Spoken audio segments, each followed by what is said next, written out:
Assalamu alaikum obunachilar. Makka yatırgan Qurban bayramı bilan men tabriklayman. Xudo xolasa bugungi 2025-sezonda mana termotravitin mahsulotimizni zakaz olishni boshladik. Xudo xolasa ko'raverasiz. Zaterkalar qurilgan.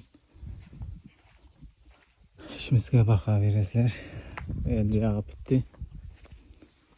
Sokul variantlarımızdan, gülü variantlarımızdan var.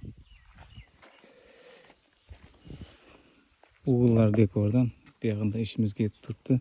25'e 50 mahsulatımız. 25 santıma 50 santim uzunluğu. Arkası 3 santimetre penoplas.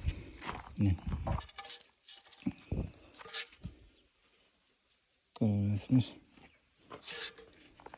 Elde 1 santimetre travertin taş oladı. 30'a 60 deganimizden var. 30, benimki 60. Dojdovic çotur varyantımızdan var. Kerpiç varyantlarımızdan var.